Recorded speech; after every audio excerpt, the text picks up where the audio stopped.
She thought he was just a dirty ice cream seller. She slapped the cone from his hand and drove away in anger. But that same night, her world came crashing down. Who was this man? What secret was about to change everything? Sit back and find out as we dive into this shocking and heart-touching story. This is the story of a proud woman named Arianna and an ice cream seller everyone looked down on. Arianna was a woman who had everything: money, cars, houses. She was 42 years old and lived in one of the biggest mansions in Victoria Island, Lagos. Her husband owned 3 oil companies. Her clothes were always expensive. Her nails were always done.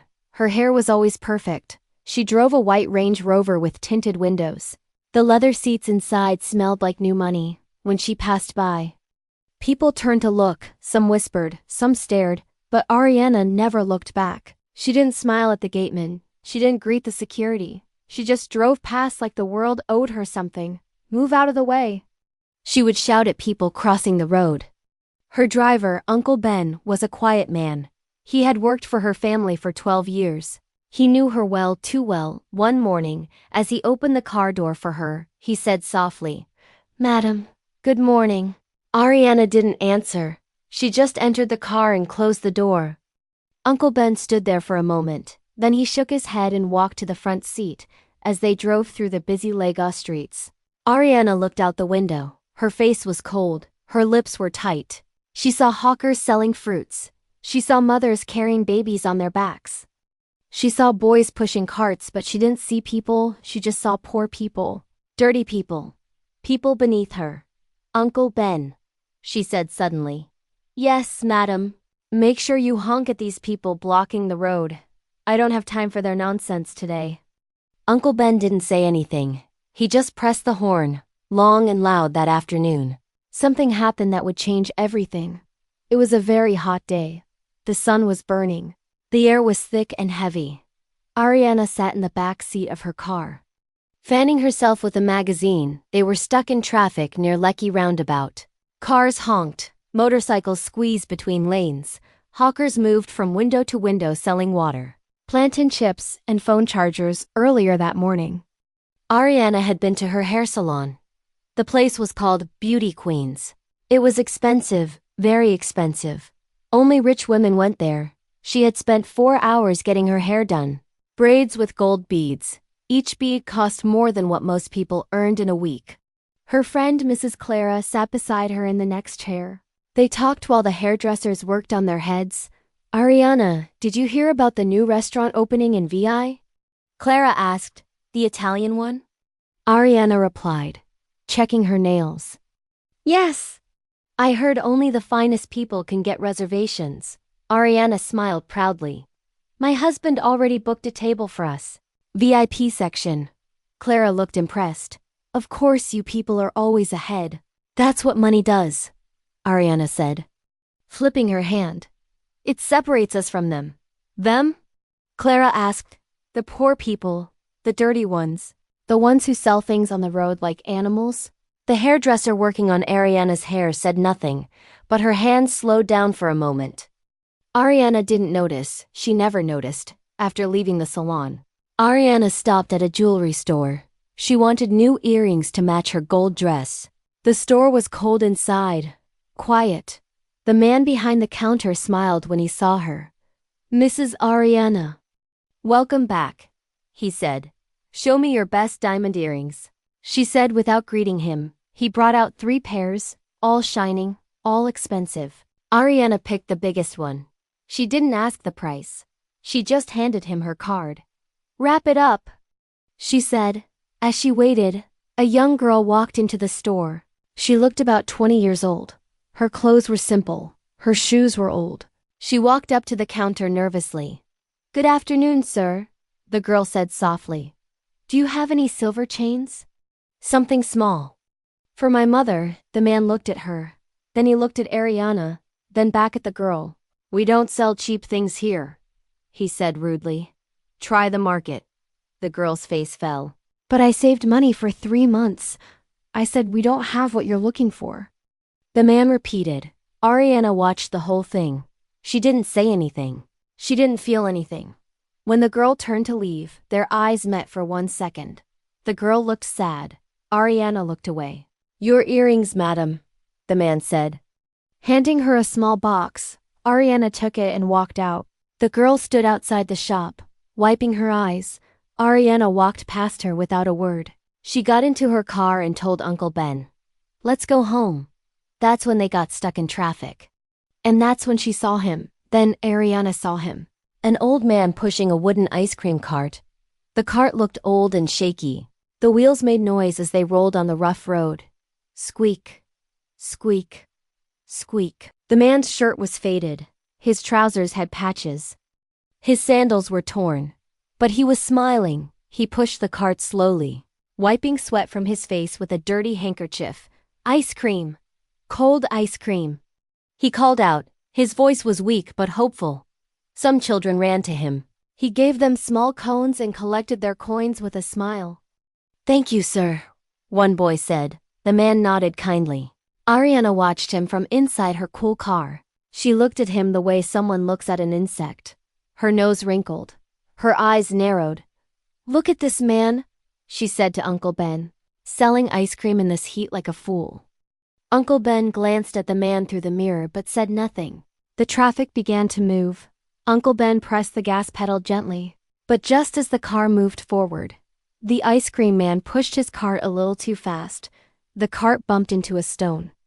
The man lost his balance, and before he could stop it, a small cup of melted ice cream tipped over, splash. A few drops fell on Arianna's car door. The car stopped. Everything went silent. The man froze. His eyes went wide. He looked at the door. Then at Arianna's face through the window. I'm so sorry. Madam, he said quickly. Please forgive me. It was an accident. Arianna's face turned red. Her jaw tightened. Her hands clenched into fists. Uncle Ben. Open this door, she said slowly. Madam, please, open it. Now, Uncle Ben took a deep breath. Then he stepped out and opened her door. Arianna came out like a storm. Her heels hit the ground hard. Clack, clack, clack. People nearby stopped and watched. The ice cream man stepped back. Madam, I'm very sorry, please. I didn't mean to. Shut up, Arianna shouted. Her voice echoed across the road. Do you know how much this car costs? Do you? This door alone is more than your entire life. The man bent his head. I'm sorry, madam. I will clean it, please. Clean it? Arianna laughed bitterly. With what? Your dirty rag? A crowd was forming now. Drivers stopped their cars to watch. Hawkers put down their trays. Everyone wanted to see what would happen. Madam, please, the old man said again, his voice shaking. I have a cloth here. Let me wipe it. He reached into his pocket and pulled out a small handkerchief. It was old and worn, but clean. He stepped closer to the car. Don't you dare touch my car, Arianna screamed. She pushed his hand away hard. The handkerchief fell to the ground. The old man looked at it. Then he looked back at her. His eyes were wet now. But he didn't cry. Madam, I said I'm sorry. What else do you want me to do? I want you to disappear, Arianna shouted. I want you and your dirty cart to vanish from this road. A woman in the crowd spoke up. Madam, it was just an accident, the man said sorry. Arianna turned to her with fire in her eyes. Did I ask you to talk? Mind your business. The woman stepped back, shocked. Uncle Ben stood by the car, his head down. He felt ashamed. Ashamed of what his madam was doing. She looked at the ice cream cone in his hand. The cone he was about to give to a customer. Her eyes flashed with anger, and then she did it. She slapped the cone out of his hand. The ice cream fell to the ground, splat. The cone broke into pieces. Cream spread across the dusty road like paint. People gasped. A woman covered her mouth. A boy stopped walking. Even Uncle Ben looked away. The old man stood there. His hands were still in the air where the cone used to be. He didn't say anything. He just looked at the broken cone on the ground. His lips moved, but no sound came out. Arianna pointed her finger at his chest. Next time, stay in your place. Don't come near my car. Don't even look at it. She turned and walked back to the car. Clack, clack, clack. She entered and slammed the door. "Drive," she said coldly. Uncle Ben looked at the man one more time. The man was still standing there. Quiet, hurt, but not angry. As the car pulled away, the old man bent down slowly. He picked up the broken cone. He looked at it for a long time. Then he looked up at the sky. His lips moved again. This time, words came out. "God bless you, madam," he whispered. "May your child live long." A young woman nearby heard him. She stared at him in shock. "Papa, why did you bless her? After what she did?" The man smiled softly. "Because anger only kills the one who carries it. But a blessing can travel far." The woman shook her head and walked away. But the man stayed there. He cleaned up the mess. Then he pushed his cart forward again. Squeak, squeak, squeak. That same evening, Arianna sat in her big living room. The air conditioner hummed softly. The marble floor shone under the chandelier lights. Everything was perfect. Clean, expensive, cold. She had showered and changed into a silk nightgown. She sat on her white leather sofa, sipping red wine from a crystal glass. On the TV, a fashion show was playing. Models walked on stage in expensive clothes. Arianna watched, but her mind was somewhere else. She kept thinking about the ice cream man's face, the way he looked at her, the way he said, "God bless you." She shook her head and took another sip of wine. "Stupid man," she muttered to herself. "Blessing me after what I did, he must be crazy." Just then, her phone rang. It was her friend Clara. "Hello, Clara." "Arianna. Guess what? I got the reservation at that new Italian restaurant tomorrow night. You and David should come with us." Arianna smiled. "Of course, what time?" 8 o'clock. Wear something stunning. You know how these places are. Don't worry. I always do." They laughed and talked for a few more minutes. About fashion, about other people's problems. About how lucky they were to live the life they lived. When the call ended, Arianna felt satisfied. This was her world, clean, controlled. Perfect. Her son Leon came running down the stairs. He was 16 years old, tall, handsome, smart. He was wearing his school uniform. "Mummy, I'm going to play football with my friends," he said. Smiling, Arianna didn't look up from her phone. "Did you finish your homework?" "Yes, Mum." "Did you eat?" "Yes, Mum." "Then go, but be back before 7. Leon smiled and ran out the door. Arianna heard the gate open and close. She went back to scrolling through her phone. Shopping, jewelry, shoes, that was her world. 2 hours later, her phone rang. She looked at the screen. It was a number she didn't know. She ignored it. The phone rang again. And again, on the 4th ring, she picked up. "Hello?" A man's voice came through, shaky, nervous. "Madam, please, this is Coach Williams. Your son Leon." Arianna sat up.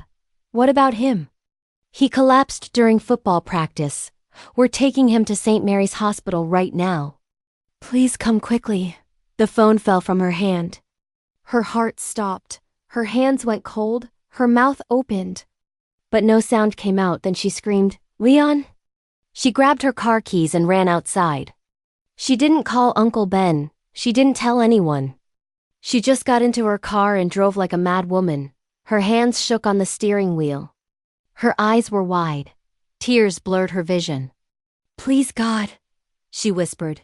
"Please, not my son." Not Leon. She reached the hospital in 15 minutes. She parked badly and ran inside. Her heels clicked on the hospital floor. Click, click, click. She reached the reception desk. Breathing hard. "My son Leon. Where is he?" "They brought him here. Where is he?" The nurse looked at her screen. "He's in the emergency room, 3rd floor, room 304. Arianna didn't wait. She ran to the stairs. Her legs felt weak, but she kept moving. When she reached the 3rd floor, she saw Coach Williams standing outside a door. His face looked worried. "Where is he?" she asked, her voice breaking. "He's inside.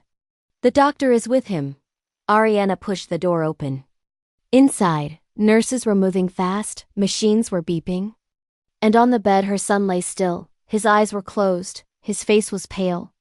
Wires were attached to his chest. "Leon!" She screamed and tried to run to him. A nurse stopped her. "Madam, please, let the doctor work." Arianna pushed her away. "That's my son, let me go to him." Then a voice came from behind. Calm, strong, female. "Madam, if you want your son to live, you need to step outside." Arianna turned. A young woman stood there. She was wearing a white doctor's coat. Her hair was tied back, her face was focused. She didn't look scared. She looked ready. "Who are you?" Arianna asked. "I'm Dr. Zoe. I'll be treating your son. But I need you to leave this room so I can save his life." Arianna stared at her. Then she looked back at Leon. His chest was barely moving. She nodded slowly and stepped outside. The door closed behind her. And then she fell to her knees right there in the hallway. Her hands covered her face, and for the first time in years, Arianna cried, not tears of anger, not tears of pride, but tears of fear. Raw, real, helpless. Hours passed. Arianna sat on the cold hospital bench. Her expensive dress was wrinkled. Her makeup was smudged. Her hands were shaking. Coach Williams had gone home. The nurses had changed shifts, but Arianna didn't move. She just stared at the door of room 304. She tried calling her husband 3 times. No answer. He was traveling for business in Abuja. She left him a voice message, her voice breaking. "David, it's Leon." He collapsed. "We're at St. Mary's Hospital. Please come back." "Please," but her phone didn't ring back. She sat alone in the bright hospital lights, surrounded by strangers. For the first time in her life, money couldn't help her. Her Range Rover was parked outside, but it couldn't save her son.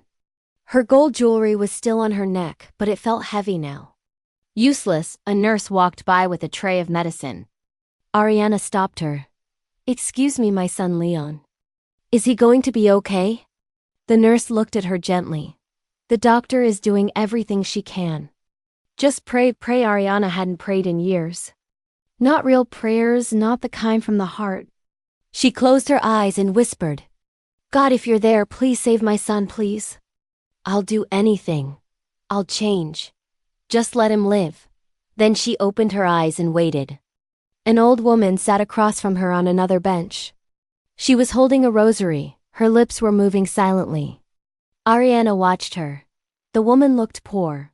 Her wrapper was faded. Her head tie was old. But her face looked peaceful. After some time, the woman opened her eyes and saw Arianna staring at her. "Are you okay, my daughter?" she asked softly. Arianna's lips trembled. "My son is inside. He's dying." The old woman stood up slowly and walked over. She sat beside Arianna and took her hand. "God will not let him die," she said. "How do you know?"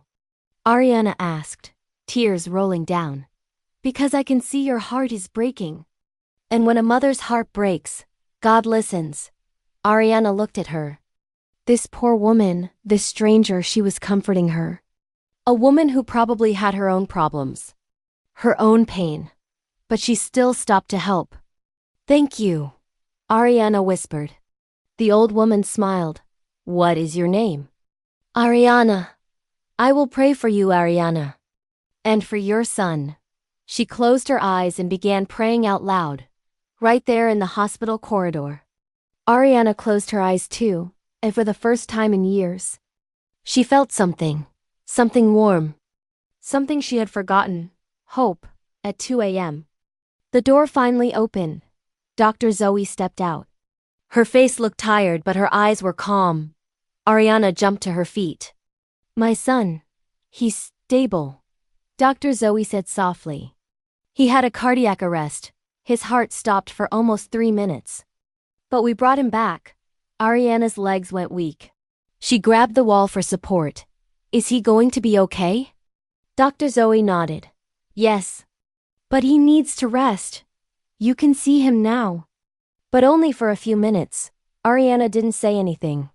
She just walked past the doctor and entered the room. Leon was still lying on the bed, but his face had color now. His chest was moving up and down, slowly, steadily. Arianna walked to his side and touched his hand. It was warm. Leon, she whispered. Mummy is here. A tear dropped onto his hand. Then another and another. She bent down and kissed his forehead. I'm so sorry, she whispered. I'm so sorry. She stayed there for a long time, just holding his hand, watching him breathe behind her. Dr. Zoe stood at the door, watching silently. She had seen many mothers cry over their children. But something about this woman felt different. There was guilt in her tears, not just fear. After a few minutes, Dr. Zoe stepped inside. Madam, you need to rest too. There's a guest room down the hall. You can sleep there tonight. We'll monitor him every hour. Arianna looked up. Her eyes were red and swollen. I don't want to leave him. I understand, Dr. Zoe said gently. But you've been awake all night. If you collapse, you can't help him, please. Go rest for just a few hours. I promise if anything changes. We'll wake you immediately. Arianna looked back at Leon. His breathing was steady, peaceful. She touched his face one more time. Then she nodded slowly. Okay, but please, take care of him. I will, Dr. Zoe said. That's my job. Arianna stood up and walked toward the door. As she passed Dr. Zoe, she stopped. Thank you, she said, her voice breaking. Thank you for saving my son. Dr. Zoe gave a small smile. You don't have to thank me. I did what any doctor would do. No, Arianna said, shaking her head. You did more than that. You fought for him. I could see it. You didn't give up. Dr. Zoe looked at her for a moment. Then she said, my father always taught me something. He said, every life is valuable. Treat everyone like they matter because they do. So that's what I do. Arianna's throat tightened. Those words hit her like a stone. Every life is valuable. She nodded slowly and walked out of the room. The next morning, Arianna woke up early. She had barely slept. Her body felt heavy, but her heart felt even heavier. She washed her face in the small bathroom and looked at herself in the mirror. Her makeup was gone. Her hair was messy. Her expensive clothes were wrinkled. She looked ordinary, human, broken. She walked back to Leon's room when she pushed the door open. She smiled for the first time in hours. Leon was awake. His eyes were open. He looked weak, but he was awake. Mom, he said softly. My baby. Arianna rushed to his side. She held his face in her hands. How do you feel? Tired, he whispered. What happened? You collapsed, but you're okay now. The doctor saved you. Leon blinked slowly. I remember playing football. Then nothing. Don't think about it now, Arianna said, kissing his forehead. Just rest. A nurse came in to check his vitals. She smiled at Leon. Welcome back, young man. You gave us a scare. Leon tried to smile. Then he closed his eyes again. Arianna sat beside him, holding his hand. She didn't want to leave, not even for a second. But there was something she had to do, someone she had to see. The next morning, Arianna woke up in the chair beside Leon's bed. Her neck was stiff, her back hurt. But she didn't care. Leon was still sleeping. She stood up slowly and stretched. Then she walked to the door. She wanted to find Dr. Zoe. She wanted to thank her. To pay her to do something. She stepped into the hallway and saw a nurse. Excuse me, where is Dr. Zoe? The nurse pointed down the hall. She's in the doctor's lounge. Last door on the left. Arianna walked slowly. Her heels were gone. She was walking barefoot on the cold hospital floor. When she reached the door, she stopped. She took a deep breath. Then she knocked. Come in, a voice said. Arianna pushed the door open. Inside, Dr. Zoe was sitting at a table. She was drinking tea, and beside her, sitting quietly in a plastic chair, was an old man. Arianna froze. Her mouth opened. Her eyes went wide. Her heart stopped. It was him, the ice cream seller. He was wearing the same faded shirt, the same torn sandals. His face looked tired but peaceful. When he saw Arianna, his eyes softened. He didn't look angry. He didn't look afraid, he just looked at her. Dr. Zoe stood up and smiled. Good morning, madam. I'm glad you came. I want you to meet someone very important to me. She walked over to the old man and placed her hand on his shoulder. This is my father, my hero. He sold ice cream every single day so I could go to school. So I could become a doctor. Arianna's knees went weak. She grabbed the door frame to keep from falling. Her lips began to shake, her eyes filled with tears. No, she whispered. No, no. No, the old man stood up slowly. He looked at her with kind eyes. It's okay, madam, he said softly. God heard your cry last night. That's why he sent my daughter to save your son. Arianna covered her mouth with both hands. A loud sob escaped. She fell to her knees right there in front of them. Her whole body shook. I'm so sorry, she cried. I'm so sorry. I didn't know. Dr. Zoe looked confused. She looked at her father. Papa, do you know her? The old man nodded. Yes, we met yesterday. Met? Dr. Zoe asked. How? The man smiled gently. She bought my ice cream. Arianna shook her head. Still crying. No, I didn't buy anything. I slapped his ice cream to the ground. I shouted at him. I humiliated him in front of everyone. Dr. Zoe's face went cold. She stared at Arianna, then she looked at her father. Papa, is this true? The old man nodded. Yes, but I already forgave her. Forgave her? Dr. Zoe's voice rose. She insulted you and you forgave her? Yes, he said calmly. Because forgiveness is not for the other person. It's for your own heart. Dr. Zoe turned back to Arianna. Her eyes were hard. My father worked in the sun every single day. People laughed at him. People insulted him. But he never complained. He never stopped smiling. Do you know why? Because he had a dream to give me a better life, and now you're telling me you were one of those people who treated him like trash? Arianna couldn't speak. She just kept crying. Dr. Zoe's voice softened, but it was still firm. Last night, I fought for 3 hours to save your son. I didn't know who you were. I didn't care, I just wanted to save a life. Because that's what my father taught me, to help people. Even the ones who don't deserve it. Arianna looked up at her. Tears ran down her face like rivers. Please, she whispered. Please forgive me, I was wrong, I was so wrong. The old man stepped forward. He bent down and placed his hand on Arianna's head. I already told you, madam, I forgave you yesterday. When you drove away, I blessed you. I prayed that your child would live long, and look. God answered. Arianna broke down completely. She grabbed the man's hand and held it to her face. Thank you, she sobbed. Thank you. Thank you. Dr. Zoe watched silently. Her father smiled and helped Arianna stand up. Go back to your son, he said gently. He needs you. Arianna nodded. She wiped her face with her hands. Then she looked at both of them. I will never forget this. Never. She turned and walked out of the room. But this time, she walked differently, slowly, humbly.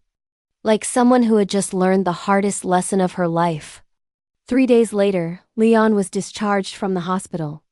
Arianna paid the full hospital bill without question. But before they left, she went back to the doctor's lounge. This time, she brought something. She knocked on the door. Come in, Dr. Zoe said. Arianna entered. The old man was there again, sitting quietly. Arianna walked up to them and placed a brown envelope on the table. What is this? Dr. Zoe asked. It's a gift, Arianna said softly. Not a payment, a gift for your father.